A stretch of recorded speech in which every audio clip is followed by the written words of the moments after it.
उपस्थिति को अपने जीवन के ऊपर में लेने के लिए। हालेलुया। आइए पहला व्यक्ति के बारे में हम सीखेंगे। निर्गमन की पुस्तक, मैंने आपको पिछले संडे बताया निर्गमन का मतलब क्या है। ऐसा नहीं चलेगा। हालेलुया। बाहर गुलामी से, बंधुआई से, श्राप से अपने आप को बाहर निकाल लेना निर्गमन का मतलब है। नए साल में खुदा अपनी उपस्थिति से आपको भरना चाहता है। उसने मूसा से कहा मेरे लोगों को लेकर आ, इसी पर्वत में वो मेरी उपस्थिति को महसूस करेंगे। हालेलुया। निर्गमन का मतलब बाहर निकलना, पाप के जीवन से बाहर निकलना, संसारिक कामों से बाहर निकलना। जब तक आप बाहर नहीं निकलेंगे खुदा की उपस्थिति को महसूस नहीं करेंगे। आप महसूस क्या करेंगे मालूम? सिर्फ चमत्कार। मैं आपसे बताना चाहता हूं केवल प्रभु हमारा चमत्कार दिखाने वाला नहीं है, जबरे ऐसा बोलने वाला नहीं है। जबूरा बोलते ना, हम लोग स्कूल में जादू दिखाने वाला आता था और उस समय हम लोग बच्चे थे तो बहुत एक्साइटेड हो जाते थे उसको देखकर। तो मैं आपसे कहना चाहता हूं हमारा परमेश्वर आपको मैजिकल शो दिखाकर आपका एंटरटेनमेंट करने नहीं आया है। हमारा परमेश्वर आपको अपनी उपस्थिति से भरकर चलाना चाहता है, बताना चाहता है दुनिया में कि मैं एक जिंदा खुदा हूं। हालेलुया। और आपके और मेरे द्वारा इस बात को प्रकट करना चाहता है। इस्राएलियों ने चमत्कारों को देखा है। इस्राएलियों ने काफी है, काफी है। खुदा बोलता मैं उससे बढ़कर तुझे दिखाऊंगा। 2025 में आपने चमत्कारों को देखा है, 2026 में आप खुदा की उपस्थिति को देखेंगे। हालेलुया। क्या तैयार है उन बातों को छोड़ने के लिए जो खुदा आपको बाहर निकालना चाहता है? कई लोग नहीं चाहते हैं, कई लोग नहीं चाहते, बोलते नहीं हमें ठीक है। जब तक बाहर नहीं निकलोगे खुदा की सामर्थ्य तो कैसे देखोगे? हालेलुया। 10 बड़े बड़े चमत्कार उसने मिस्र के ऊपर में किए, इजराइलियों को दिखाया, लेकिन चमत्कार देखने के बावजूद भी उनका मन कठोर था। हालेलुया। चमत्कार देखने के बाद भी इजराइलियों का मन क्या था? कठोर हो रहा था। बार बार पानी के लिए, जीरा के लिए, धनिया के लिए, लहसुन के लिए, मटन के लिए, चिकन के लिए, मछली के लिए अच्छा भोजन प्रभु खिला रहा, फिर भी उनका मन का चमत्कार देखने थोड़ा सा मैं एक्साइटेड आप होते हैं, एक्साइटेड होते हैं, लेकिन धीरे धीरे करके वो एक्साइटमेंट खत्म होते जाता है और फिर आपका मन कठोर हो जाता है। लेकिन यदि आप परमेश्वर की उपस्थिति में रहेंगे आपका मन को प्रभु हर दिन जांचता है, हर दिन बदलता है, बदलता है, बदलता रहता है। हालेलुया। इसलिए चमत्कार के पीछे मत भागिए, चमत्कार करने वाले के पीछे भागिए। हालेलुया। उसका नाम यीशु मसीह है। हालेलुया। यदि आप आज की सुबह किसी चमत्कार की अपेक्षा से प्रभु के भवन में आए हैं, मैं आपका परिचय कराता हूं उस व्यक्ति के साथ जो चमत्कार करने की सामर्थ्य रखता है। उसका नाम यीशु मसीह है। हालेलुया। लेकिन वो चमत्कार ऐसे ही नहीं करता, इस चमत्कार के पीछे एक कारण है जिसको आपको करना जरूरी है, तब आपके जीवन चमत्कार होगा। वो चमत्कार क्या है मालूम? कारण क्या है जानते हो? उसके ऊपर विश्वास करना कि वो है। क्या विश्वास करना? कि वो है और आश्चर्य कर्म करता है। हालेलुया। आप यहाँ से खाली नहीं लेकिन चमत्कारों को लेकर जाएंगे। लेकिन आपको परमेश्वर उपस्थिति चाहिए तो आपको कुछ बातों को उतारना। पहला व्यक्ति के बारे में पढ़ेंगे निर्गमन का पुस्तक, उसका 3 अध्याय और उसका 5 वचन। क्या लिखा? पढ़िए सिस्टर। उसने कहा इधर पास मत आ। हाँ, अभी पास मत आ मेरे, अभी तुझको मेरे पास आने की इजाजत क्यों नहीं है? यीशु मसीह बाहर पसार कर कहता मेरे पास आओ, हे सब परिश्रम करने वालों, बोझ से दबे लोगों, मेरे पास आओ। लेकिन यहाँ पर मूसा को बोल रहा है इधर, क्योंकि खुदा जब देख रहा है मूसा को तो कुछ अलग चीजें देख रहा है, कुछ उसके जीवन में है उसको देख रहा है। और खुदा बोलता है उसको जब तक तू उतारेगा नहीं मेरे पास मत आ। हालेलुया। क्या कहता? पढ़िए फिर से एक बार। उसने कहा इधर पास मथा अभी मता। खुदा बाप रे मूसा को इतना बड़ा कठोर बात बोल रहा है, अभी मत खा। क्यों मना कर रहा है? नीचे पढ़ी। हाँ, और उसने और अपने पांव से जूतियों को उतार दिया। और अपने पांव से जूतियों को उतार दे। हालेलुया। खुदा के पास जैसे झाड़ी को जलते हुए देख रहा है मूसा, क्या जब भेड़ों को चरा रहा था तो एक दृश्य को देखा उसने एक दृश्य को देखा कि एक झाड़ी में क्या लगा है? किसी भी चीज में आग लग जाए तो आग क्या करता है? उस चीज को क्या करता है? बोलिए, भस्म कर देता है, राख कर देता है, बर्बाद कर देता है, और राख के सिवा कुछ भी नहीं मिलता वहां। मूसा के जीवन में ये दिमाग में था कि आग का काम केवल भस्म करना है। लेकिन बाइबल का परमेश्वर जब मूसा ने प्रभु का दर्शन को देखा तो देखता है एक झाड़ी बहुत देर से जल रही है, लेकिन वैसी की वैसी है भस्म। तो ये बड़ा आश्चर्यित हो गया।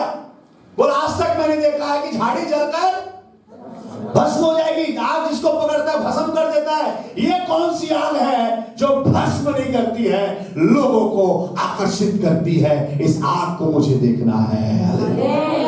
हालेलुया। वही आग पेंतिकुस्त के दिन में परमेश्वर ने 120 लोगों के ऊपर उतारा, और उसी आग को देखकर आज दुनिया की एक बड़ी संख्या प्रभु यीशु मसीह के पास आए हैं। हालेलुया। वो आग पवित्र आत्मा की है। वही आग खुदा आपको देना चाहता है। वही आग देने के लिए खुदा आपके पास आया है। लेकिन परमेश्वर कहता है तू उतारेगा। वो उतारने को तैयार है, कुछ चीज उतार सकता है। मेरे प्रियो, आपको मालूम पेंतिकुस्त के दिन में 120 लोग थे। कितने लोग थे? 120 के लगभग वहां लोग थे। एक गिनती था, और परमेश्वर उनकी गिनती जानता था। हर एक के लिए, बोली हर एक के लिए एक आग थी। हालेलुया। एक आग थी उन सब के लिए। इसका मतलब क्या है? परमेश्वर हर एक को वही आग देना चाहता है जो भस्म नहीं करती है, आकर्षित करती है। हालेलुया। हालेलुया। आपको खुदा वो आग देना चाहता है। आपको खुदावन वही आग का दर्शन देना चाहता है इस साल, कि लोग आपको देखें, आपके अंदर की उस आग को देखें, और उस आग के आकर्षित होकर आपकी ओर चले आए और कलीसिया परमेश्वर की महिमा करें। लेकिन खुदा कहता है उस आग का दर्शन तू देखकर फिरा है, लेकिन मेरे पास ही मत आ। अपने पांव की जूतियां उतार दे। जूती जो होता है, जूती के जो रहता है उससे आदमी पहचाना जाता है। अलग अलग प्रकार की जूती है ना। खेलने वाले का जूती को आप पकड़ लेंगे, स्पोर्ट्समैन का जूता अलग है ना। मिलिट्री वाले का जूता, पुलिसमैन का जूता, शादी का जूता, यहां तक कि तैरने का भी जूता है। एकदम मछली का पंख जैसा रहता है, देखना, उसको पहनते हैं और नदी में तैरते हैं। फॉर्मल शूज अलग है, स्पोर्ट्स जूता आपकी पहचान को बताता है कि आप कौन हैं। पुलिस वाले को पहचानना तो कपड़े सब नहीं पहचान पाएंगे, जूता से आप उसको पहचान लेंगे। जूता क्या है? पहचान है। आप कौन हैं? आप खुदा की उपस्थिति चाहते हैं, पवित्र आत्मा की उस आग को चाहते हैं। जब तक आप अपने पहचान को नेग्लेक्ट नहीं करेंगे, उतारेंगे नहीं, आप खुदा की पहचान में नहीं बढ़ने वाले। वो आग आपको नहीं मिलेगा। आज की सुबह परमेश्वर आपको कहता है कि तू पवित्र आत्मा की आग चाहता है, मेरी उपस्थिति आग के। आपको मालूम है प्रभु ने अपनी उपस्थिति दो प्रकार से प्रकट किया। पहले बादल का खंभा बनकर, और दूसरा आग का खंभा बनकर। परमेश्वर ने लिखा है परमेश्वर भस्म करने वाली आग है। हालेलुया। आप चाहते हैं कि खुदा की उपस्थिति आपके साथ चले? अपने आप की पहचान को उतारो। आप जो कुछ भी है। यूहन्ना बपतिस्मा देने वाला जब यीशु मसीह उसके पास में आया तो लिखा बड़ी भीड़ यूहन्ना के पास आती थी, तो लोगों ने पूछा, क्या तू एलिया है? क्या तू भविष्यवक्ता है? एक बात और उन्होंने पूछा, क्या तू मसीहा है जो आने वाला है? उसने कहा, मैं नहीं हूं। उसने उस पहचान से क्या कर दिया? नकार दिया। तो तू कौन है? वो बोलता, मैं उसका मार्ग बनाने वाला एक साधारण व्यक्ति हूं। जो मेरे बाद आने वाला है वो मुझसे सामर्थी है। जिस दिन आप इस बात को बोलते हैं कि मेरा प्रभु मुझसे आशीष ज्यादा धन्यवाद के योग्य है, जब आप अपने आप को नीचे करते हैं, आप अपनी पहचान को नीचे करते हैं, आपके जीवन से मसीह को महिमा मिलती है। आपने क्या किया? अपनी जूतियों को उतार दिया है। आपकी पहचान को आपने हटा दिया है।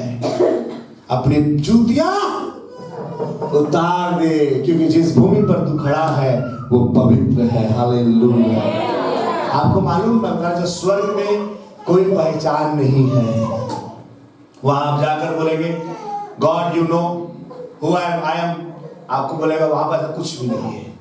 24 प्राचीन लिखा है, लेकिन वहां नाम नहीं लिखा कौन कौन सा प्राचीन है। हालेलुया। वहां कोई नाम नहीं है। जहां की भूमि पवित्र है, वहां पर लोग नाम से नहीं अपने काम से पहचाने जाते हैं। हालेलुया। आपसे मैं कहना चाहता हूं, स्वर्ग आपके नाम को नहीं, आपके काम से पहचानेगा आपको। हालेलुया। मूसा को परमेश्वर ने कहा, अपने पांव की जूतियां उतार दे। हालेलुया। इस नए साल में परमेश्वर आपको अपनी उपस्थिति से धर देगा। अपने उन गंदे, मैले, फटे, पुराने जूते जैसे काम को, आपको मालूम जूता किसी के ऊपर फेंक देने से क्या होता है? ये जूता जो है अपमान को भी दिखाता है। जब तक वो पैर में है तब तक शोभा है, अगर इसे उठाकर किसी के ऊपर फेंक दिया अपमान है। हालेलुया। इसलिए आपका जूता आपको आदर भी दिला सकता है, आपको जूता दूसरों को अपमान भी कर सकता है।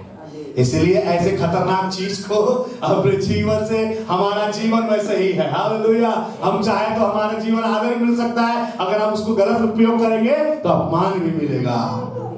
मसीह के राज्य में 2026 से प्रभु कहता है, तुम्हारा जीवन चाहो तो तुम आदर भी मिल सकता है, अगर तुम उसको गलत उपयोग करोगे तो तुमको क्या मिलेगा? अपमान भी तुमको मिलेगा। हालेलुया। मैं आपसे कहना चाहता हूं, इस नए साल में पूरे डेडिकेशन के साथ परमेश्वर का आत्मा कहता है, सामने आग जल रही है जो भस्म नहीं कर रही है, एक बुलाहट है सामने में। उस आग ने उसे बुलाया, उसे आकर्षित किया, उसका नाम लेकर बुलाया। एक बुलाहट है उस आग के पास, लेकिन उस बुलाहट को पाना है तो पहले अपने जूतियों को उतार दे और खुदा के पास आ। हालेलुया। तो खुदा अपने ऊपर से, तो मूसा ने अपने पांव की जूतियां उतार दी। और आगे कहानी आपको मालूम है फिर क्या क्या हुआ। एक ही व्यक्ति पूरे मिस्र के साम्राज्य को हिलाकर रख दिया। हालेलुया। उस समय का सबसे शक्तिशाली साम्राज्य कोई था, उस साम्राज्य का नाम मिस्र था। मिस्र का साम्राज्य, सारे लोग उससे डरते थे। यह सुपर पावर था, शक्ति में, सामर्थ्य में, लड़ाई में, खेती किसानी में, किसी में यह हार नहीं सकता। उत्पत्ति के पुस्तक में लिखा है, सब जगह काल पड़ा, मिस्र में काल नहीं पड़ा। मिस्र में अनाज की भरपूरी थी। ऐसा शक्तिशाली साम्राज्य, आसपास के सारे देशों के धन को उसने खींच लिया अपने पास। सारा देश गरीब हो गया, ये देश अमीर था। लेकिन मैं आपसे कहना चाहता हूं, एक व्यक्ति ने अपने पांव के जूतियों को उतारा, परमेश्वर ने उसको अपनी सामर्थ और शक्तियों को दिया, उसने उस साम्राज्य को हिला दिया। हालेलुया। शैतान का साम्राज्य, शैतान का साम्राज्य, शैतान का साम्राज्य को आप हिला देंगे। अपने पांव की जूतियों को उतार दो, अपने उस अपवित्र जीवन को उतार दो, अपने उस गुनाह से भरे जीवन को उतार दो, अपने पाप से भरे जीवन को छोड़ दो। खुदा आपको राज्य को और शैतान के साम्राज्य को आपके द्वारा हिला देगा। हालेलुया। कितने तैयार है परमेश्वर के इस सामर्थ्य वचन को एक्सेप्ट करने के लिए। हालेलुया। दूसरा व्यक्ति को हम पढ़ेंगे, जकरिया की पुस्तक, उसका 3रा अध्याय पढ़ेंगे। जकरिया की पुस्तक, उसका 3रा अध्याय 3 और 4 वचन। हाँ, वेरी गुड।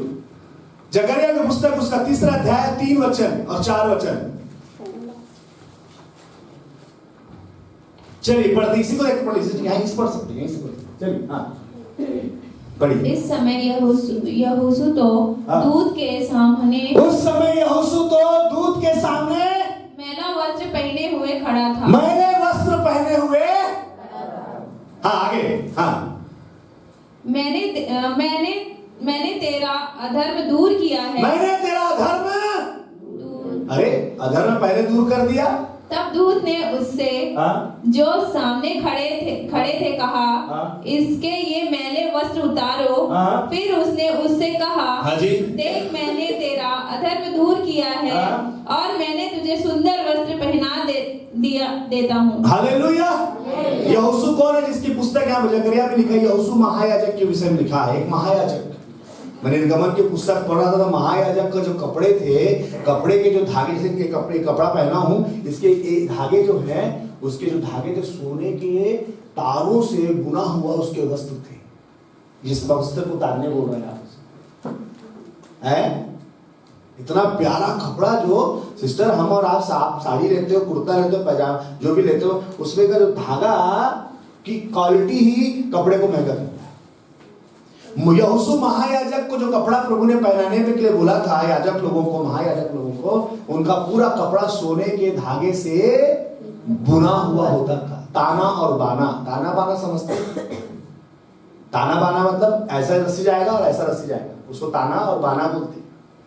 वो पूरा ताना बाना सोने के तार से बुना हुआ। लेकिन खुदा बोलता है अपने मैले वस्त्र को, हालेलुया। कई बार हमारे वस्त्र, हमको जूता के बारे में बात किया, बाहरी दिखावा, अंदर की बात नहीं कर रहा खुदावन। आज खुदा बाहर की बात कर रहा है। हालेलुया। अंदर तो बदलाव है, बाहर बदलाव नहीं दिख रहा है। जूता उतारवा दिया, अब आ गया याजक के पास, याजक को बोल रहा है इसके मैले वस्त्र को उतार दो और एक नया वस्त्र से पहनाओ।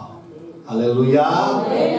परमेश्वर के लिए, खुदा ने आपके लिए एक धार्मिकता का वस्त्र को पहनाना चाहता है आपको। हालेलुया।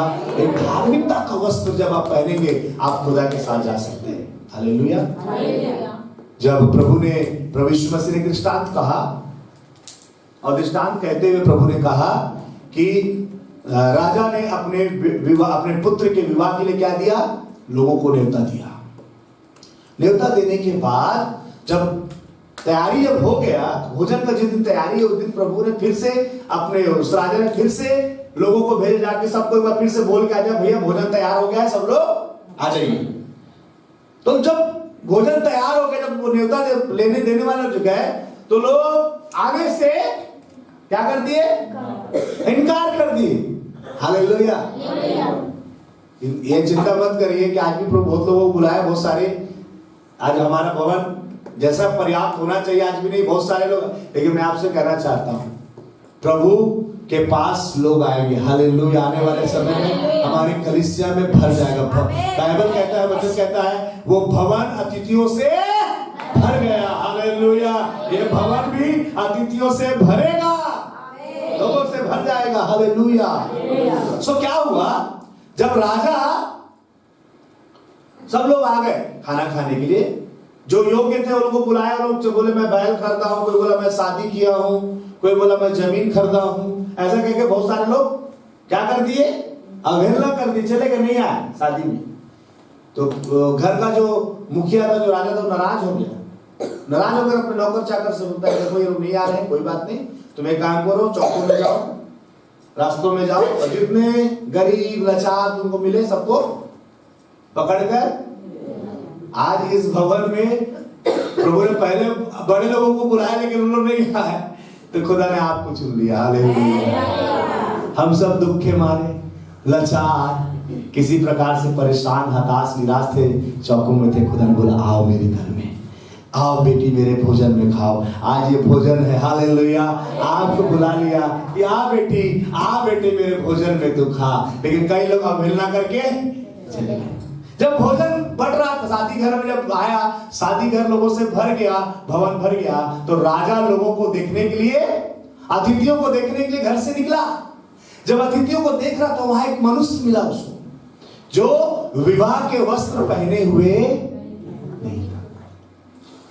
बुलाया गया तो भी था, अंदर में उसका एंट्री भी मिल गया था, बस वो खाना ही खाने वाला था कि राजा उसको देख लिया। देखो देखो, देखो क्या जैसे ही राजा ने उस व्यक्ति को देखा, उसको बुलाया, सुन तो बेटे इधर आपने आप विवाह के वस्त्र को क्यों नहीं पहने? तो कुछ भी नहीं बोला। वो सोचा हमारा राजा तो दयालु है, जब मेरे को रोड से उठा के लेकर आया है तो मेरे को भगा थोड़ी ना देगा। कई लोगों का ये विचार है, हमारा प्रभु दयालु है, हमारा प्रभु कृपालु है, हमारा प्रभु सब है, 4 दिन नहीं भी जाएंगे तो भी हमको ग्रहण कर लेगा। अभी अनुग्रह का समय है, हालेलुया। लेकिन एक दिन ऐसा आएगा, राजा अनुग्रहकारी नहीं, राजा न्यायी बन जाएगा। उस समय आप बोलेंगे, लिखा है वो कुछ बोल नहीं पाया, उसका मुंह बंद हो गया, क्योंकि उसने जानबूझकर किया था वो काम। कई बार हम और आप जानबूझकर अपने जीवन को अंधकार में ढकेलते हैं, मालूम आपको? लिखा है, राजा ने कहा अपने नौकरों से कहा इसके हाथ पैर बांधो और कहां डाल दो? अंधकार में डाल दो, जहां रोना और दांत का पीसना है, लिखा बाइबल में। हम अपने वस्त्र को नहीं बदलेंगे, अपने जीवन को नहीं बदलेंगे, उन पुराने मनुष्यत्व को नहीं बदलेंगे, तो ये आपको अंधकार में लेकर चला जाएगा। उन पुराने वस्त्रों को उतार दिया, लिखा महायाजक का, और बोला तुझे नया वस्त्र स्वर्ग से दिया जाएगा। प्रेज़ द लॉर्ड, खुदा की तारीफ करें। पहला चीज जो उतारना है वो आपके पांव की जूतियां है जो मैले हैं, उसको उतारना है। दूसरा, मैले वस्त्र। आगे पढ़ेंगे, कुलुस्सियों की पत्री 3:9, पहला कुलुस्सियों की पत्री